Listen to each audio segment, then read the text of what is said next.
Sétimo ano, continuaremos falando sobre o continente africano, os reinos e impérios e toda a sua organização estrutural. Então, vamos entender suas lógicas internas.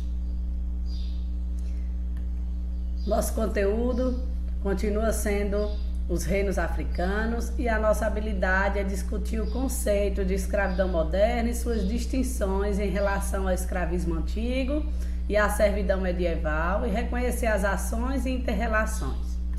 Então, vamos dar início?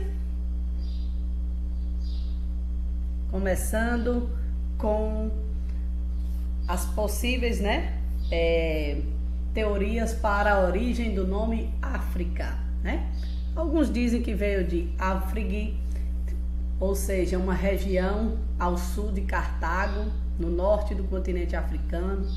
Outros dizem que vem do termo fenício Faríquia, que significa região das frutas.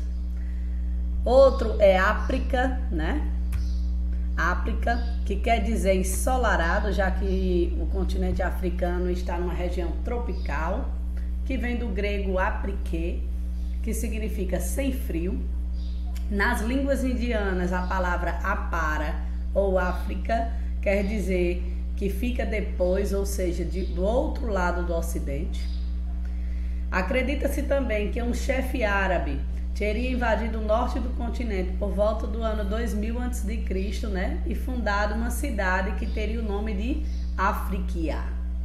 O termo vem de Afé, neto de Abraão.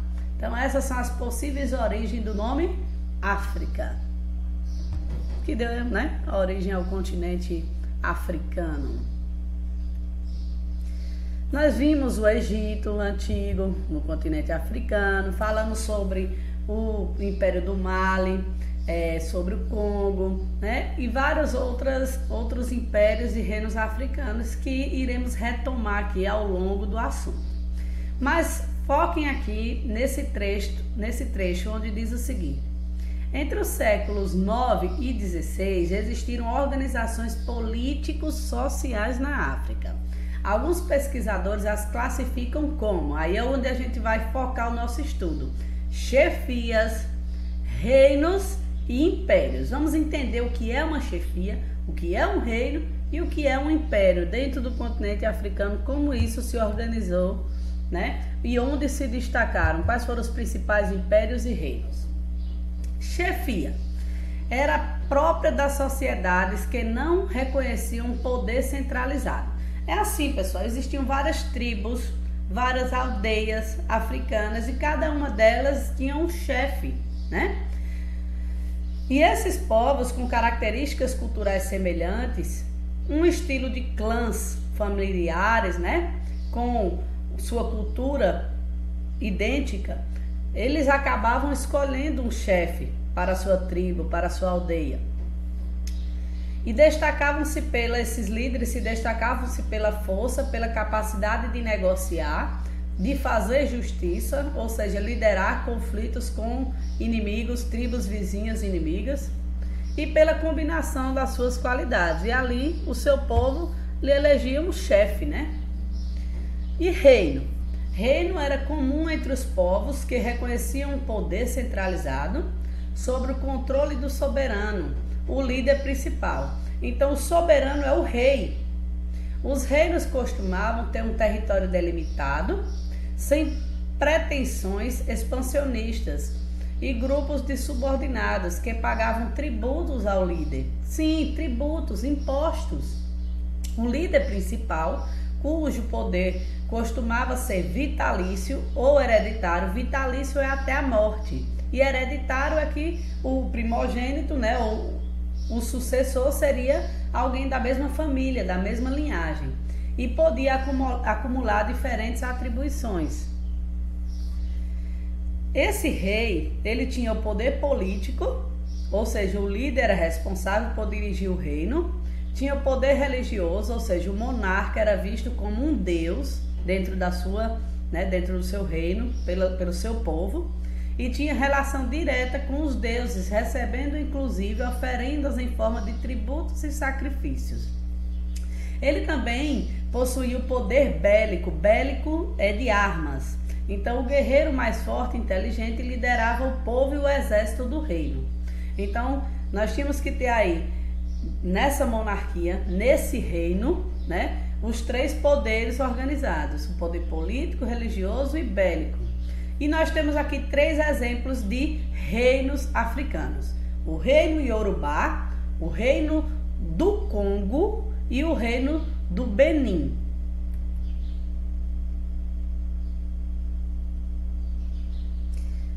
Vamos ver aqui algumas representações do Império do Mali, né? Por quê? Nós vimos que existia chefia, reino, e agora falaremos sobre império, ou seja, os impérios africanos. Então, o que é um império, né? Tinha como características gerais a formação de um estado, de um governo centralizado na figura do soberano, a conquista de outros povos pela guerra e pelo convencimento, e o pagamento de tributos e a cooperação para manter o poder do líder maior. Um império busca a expansão territorial. Essa é onde está aí a diferença entre o reino. O reino, ele mantém o seu reinado e o seu território. E o império, ele expande territorialmente para outros territórios. Os impérios de destaque entre os séculos 9 e 16 foram os impérios de Gana, o Império do Mali, que nós vamos destacar mais aqui, e Songhai. Então veja essa imagem aqui do Império do Mali, né? Nós temos aí a figura do Mansa sentado em seu trono, né? Então, o imperador, né? Mansa. E aí vamos focar aqui na figura dos griots, que é o que nós sabemos sobre o Mali se deve aos griots, que eram os mestres do conhecimento, os mestres da palavra, eram como educadores, como professores, como pessoas que detinham a sabedoria e passavam para as próximas gerações. A maior parte da história do Mali é conhecida devido ao trabalho dos griots ou griots, nos centros ou escolas de tradição oral, no território mandinka. Os griots são os mestres da palavra, responsáveis por recontar a história do Império Mali. Há séculos eles saem com o auxílio dos seus instrumentos musicais, cantando a história de seu povo. Nessas culturas há pouca tradição escrita. São sempre histórias contadas oralmente, falando, cantando. Por isso os griots têm papel fundamental na preservação da história do país. Eles são respeitados. E geralmente esses griots são pessoas de mais idade, né? Mais velhos. Os chamados anciãos, que têm conquistado os jovens com suas histórias cantadas e vêm sendo consultados nos últimos 20 anos. Foram eles os responsáveis por desvendar a vida de Sundiata Keita, né? Um importante Mansa imperador do Mali. O Império Mali surgiu onde hoje encontram-se os países Mali e Mauritânia, ao longo do rio Níger, limitado pelos rios Senegal e Bakoio, na África. O soberano do Mali, ele é chamado de Mansa, como nós vimos na imagem. Era o comandante militar, político e religioso do império e recebia tributos de seus súditos. Vamos relembrar aqui um grande centro histórico, né? Que é Tombouctou, que foi tombado pela Unesco como Patrimônio Cultural da Humanidade e hoje ele está ameaçado. Lá funcionava uma mesquita, a mesquita de Dingairieber, em Tombouctou, datada de 1325 e que estava dentro do Império do Mali, né?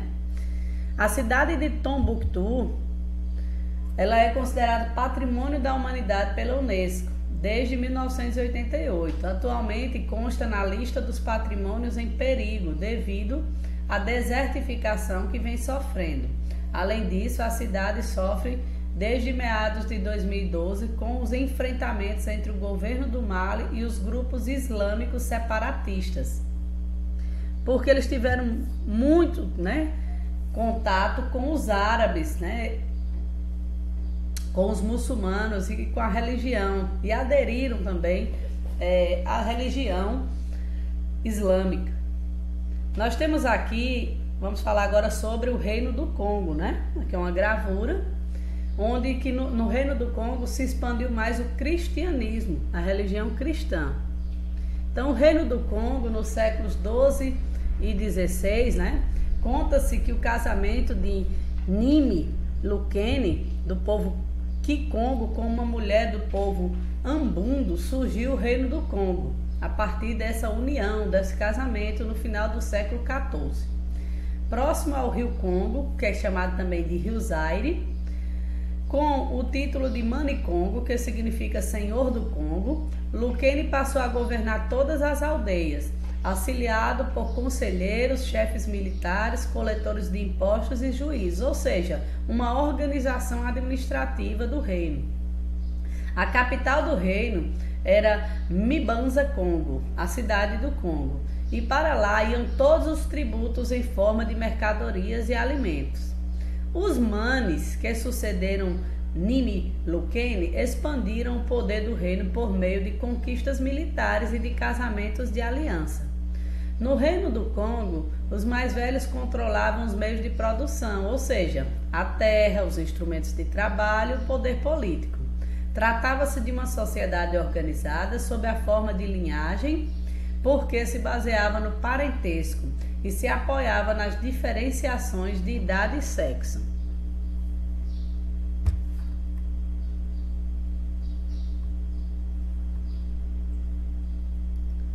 O trabalho. Vamos lembrar, pessoal, que já existia a escravidão e também formas de servidão, né?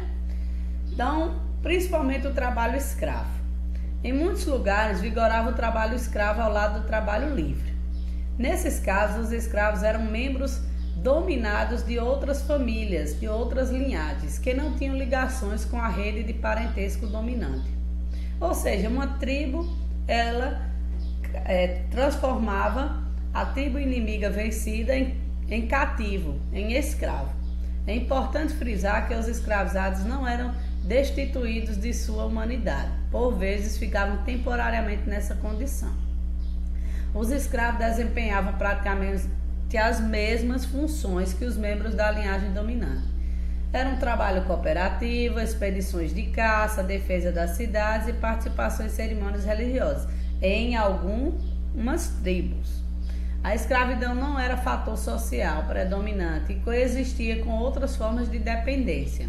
Por isso, alguns historiadores preferem afirmar que não havia escravidão no Reino do Congo, até a chegada dos portugueses. E aí, a partir da chegada dos portugueses, a gente vai ver uma escravidão mais agressiva, né?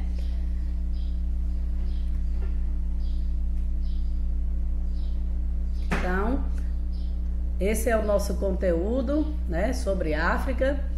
Vimos aí as formas de administração nos principais reinos e impérios e o significado das chefias. Bons estudos e até a próxima.